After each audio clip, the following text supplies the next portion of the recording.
যুদ্ধ বা সামরিক অভিযানের সময় বোমা হামলা খুব স্বাভাবিক একটা ঘটনা। সম্মুখ যুদ্ধের তুলনায় বোমা বর্ষণের মাধ্যমে প্রতিপক্ষ শিবিরের মধ্যে ত্রাস কায়েম করা এবং ক্ষয়ক্ষতির মুখোমুখি করাটা বেশ সহজ হয়। বর্তমানে দ্রুতগতির বোমারু বিমানের কল্যাণে খুব কম সময়ের মধ্যে শত্রুপক্ষের উপরে বোমা বর্ষণ করে আবার নিরাপদে নিজেদের সীমানার ভেতরে চলে আসাও সম্ভব। আধুনিক সময়ে সব যুদ্ধেই বোমা বর্ষণের ঘটনা ঘটেছে, কিন্তু যদি সবচেয়ে বেশি বোমা বর্ষণের ঘটনা সামনে আসে তাহলে নিঃসন্দেহে দক্ষিণ পূর্ব এশিয়ার দেশ লাওসের কথা আসবে। আর আজকের এই ভিডিওতে সেই লাওস নিয়েই আপনাদের সঙ্গে কথা বলবো, তাই ভিডিও পুরোটা দেখবেন। ভিডিও ভালো লাগলে লাইক করবেন, শেয়ার করবেন, সাবস্ক্রাইব করতে ভুলবেন না আজ তাক বাংলার ইউটিউব চ্যানেলকে, ফলো করবেন হোয়াটসঅ্যাপ চ্যানেলে। লাওস এখানে কি পরিমাণ যে বোমা বর্ষণ হয়েছিল তা তুলনার অতীত। দ্বিতীয় বিশ্বযুদ্ধের সময়, সেই সময় প্রায় পুরো ইউরোপ যুদ্ধক্ষেত্রে পরিণত হয়েছে। এর পাশাপাশি এশিয়া এবং আফ্রিকার বিস্তীর্ণ অঞ্চল পরিণত হয়েছিল রণক্ষেত্রে। দুপক্ষই একে অপরের উপরে বোমা বর্ষণ করেছিল। কিন্তু পুরো দ্বিতীয় বিশ্বযুদ্ধে যত বোমা বর্ষণ হয়েছিল তার চেয়েও বেশি বোমা বর্ষণের শিকার হয়েছিল ছোট্ট এই দেশ লাওস। এবার আপনাদেরকে লাওসের ইতিহাসের দিকে একটু নিয়ে যাই। দেশটি প্রাচীন কাল থেকেই ছিল বিভিন্ন ক্ষুদ্র নৃতাত্ত্বিক জনগোষ্ঠীর আবাসস্থল। এরপর 18 এবং 19 শতকে এশিয়া ঔপনিবেশিক যুগে প্রবেশ করে। এই ক্ষুদ্র নৃতাত্ত্বিক জনগোষ্ঠী ছিল একেবারে স্বাধীন সংস্কৃতির এবং এদের নিজস্ব ভাষা পর্যন্ত ছিল।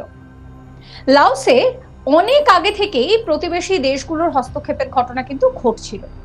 1893 সেই সময় ফ্রান্স তাদের ইন্দো চীন উপনিবেশের অংশ হিসেবে লাওসকে অন্তর্ভুক্ত করে। ফরাসিদের কাছ থেকে এই ব্যাপারটা লাওসের কাছে বেশ গুরুত্বপূর্ণ ছিল, আর ফরাসিদের কাছেও লাওস ছিল ভীষণ গুরুত্বপূর্ণ একটা উপনিবেশ, কারণ এখান থেকেই মেকং নদীকে নিয়ন্ত্রণ করা যেত। মেকং নদী ছিল দক্ষিণ পূর্ব এশিয়ার গুরুত্বপূর্ণ বাণিজ্যিক পথ। এরপর দ্বিতীয় বিশ্বযুদ্ধের সময় ফরাসিদের হাত থেকে অতিরিক্ত উচ্চাকাঙ্ক্ষা রাখছে যে জাপানিরা, তাদের হাতে চলে এলো লাওসের কর্তৃত্ব। দ্বিতীয় বিশ্বযুদ্ধে জাপানিরা পরাজিত হলে কিছুদিন লাওস স্বাধীন দেশ হিসেবে মানচিত্রে স্থান পেয়েছিল। কিন্তু লাওসের ভাগ্যে এই স্বাধীনতা খুব বেশি দিনের ব্যাপার ছিল না। আবারও ফরাসিরা লাওসের কর্তৃত্ব নিজেদের হাতে নিয়ে নেয়। এরপর 1954 সালে ফরাসিদের বিতাড়িত করে তারা ভিয়েতনামের পাশাপাশি স্বাধীনতা অর্জন করে ফেলে। ভিয়েতনামের হোচিমিনের নেতৃত্বে কমিউনিস্টের সঙ্গে যখন ফরাসিদের তীব্র একটা দ্বন্দ্ব চলছে, তখন ভিয়েতনামের মূল কার্যালয় প্যাথেট লাও নামে একটি বিপ্লবী দল গঠিত হয়। ফরাসিদের হাত থেকে মুক্ত হওয়ার পর ভিয়েতনামে খুব দ্রুত এই দুটি দলের জনপ্রিয়তা বাড়ছিল। তবে এই দলটি অনেকাংশেই নির্ভরশীল ছিল ভিয়েতনামের কমিউনিস্ট সরকারের সাহায্যের উপরে। দলটির নেতা ছিলেন প্রিন্স, যাকে ডাকা হতো রেড প্রিন্স নামে। ভিয়েতনামে পড়াশোনা করার সময় তিনি হোচিমিনের কমিউনিস্ট মতাদর্শের প্রতি ভীষণভাবে আসক্ত হন এবং তারপর প্যাথেট লিও প্রতিষ্ঠা করার জন্য তার একটা গুরুত্বপূর্ণ ভূমিকা রয়েছে। ভিয়েতনামের মতো তিনিও পশ্চিম সমর্থিত সরকারকে উৎখাত করে কমিউনিস্ট ভাবধারার যে সরকার তা প্রতিষ্ঠায় আগ্রহী ছিলেন। এই পরিকল্পনা বাস্তবায়নের জন্য প্যাথেট লাও তৎকালীন যে পশ্চিমাদেরকে সমর্থন করার যে সরকারি বাহিনী তার বিরুদ্ধে সীমান্ত অঞ্চলে সামরিক সংঘাতে জড়িয়ে পড়ে। তাদেরকে সমর্থন দিতে সেখানে আসে ভিয়েতনামের কমিউনিস্ট পার্টি। আমেরিকা লাওসের রাজনৈতিক পরিস্থিতি নিবিড়ভাবে পর্যবেক্ষণ করছিল সেই সময়। লাওস নিয়ে আপনাদেরকে আরো গল্প বলবো, তবে তার আগে আপনাদেরকে বলি যে গল্প শুনতে শুনতে মাঝে মাঝে একটুখানি মনটা কিরকম চা কফি করে, তখন একটু বিস্কিট হলে মন্দ হয় না। তাই এই মারি বিস্কিটের গল্প জানতে গেলে আই বাটনে লিংক দেওয়া আছে, সেই লিংকে ক্লিক করে আপনারা ভিডিও দেখতে পারবেন। ভিডিও ভালো লাগলে লাইক করবেন, শেয়ার করবেন, সাবস্ক্রাইব করতে ভুলবেন না আজ তাক বাংলা ইউটিউব চ্যানেলকে। আমেরিকার আশঙ্কা ছিল যে যদি লাওসে কোনোভাবে কমিউনিস্টরা বিজয়ী হতে পারে তাহলে এই বিজয়ের যে এফেক্ট, সেই এফেক্টটা কিন্তু বেশ বড়সড় এফেক্ট হবে। তাতে করে কি হবে, পূর্ব এশিয়ায় আরো বেশ কিছু দেশে কমিউনিজম ছড়িয়ে পড়তে পারে। এর জন্য তারা বাইরে থেকে নিরাপত্তা হীনতায় ভুগতে পারে এবং তারা নিরপেক্ষতা প্রকাশ করলেও ভিতরে ভিতরে কিন্তু ষড়যন্ত্র করতে থাকে।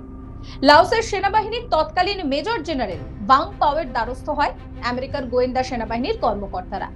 মেজর জেনারেল ভাং পাও ছিলেন মোং নামে একটি ক্ষুদ্র নৃতাত্ত্বিক জনগোষ্ঠীর সদস্য। তার জনগোষ্ঠীর সঙ্গে সমতল ভূমির সংখ্যাগরিষ্ঠ লাও জনগোষ্ঠীর ঐতিহাসিক একটা বিরোধ ছিল। আমেরিকা লাওসের এই নৃতাত্ত্বিক যে বিভেদ, সেই বিভেদকে কাজে লাগানোর সিদ্ধান্ত নেয়। তারা মেজর জেনারেল ভাং পাওয়ের যে মোং জনগোষ্ঠীকে কমিউনিস্ট প্যাথেট লাও দলের বিরুদ্ধে যুদ্ধ করার জন্য গোপনে গোপনে যত রকমের সাহায্য করা যায়, সামরিক প্রশিক্ষণ আয়োজন করা, এই সমস্ত সাহায্য করেছিল। অর্থাৎ আমেরিকা এখানে রেড প্রিন্সের প্যাথেট লাওয়ের সঙ্গে একটি প্রক্সি যুদ্ধে অবতীর্ণ হয়। এবার লাওসের সম্ভাব্য যুদ্ধের জন্য বিভিন্ন পক্ষের একটি পরিষ্কার ছবি সামনে আসে। একদিকে ছিল আমেরিকার গোয়েন্দা বাহিনী, তাদের সঙ্গে তারা সাহায্য করছে এই মোং ক্ষুদ্র নৃতাত্ত্বিক জনগোষ্ঠীকে, এবং অন্যদিকে ছিল রয়্যাল লাওস সরকার, যারা ছিল কমিউনিস্ট বিরোধী।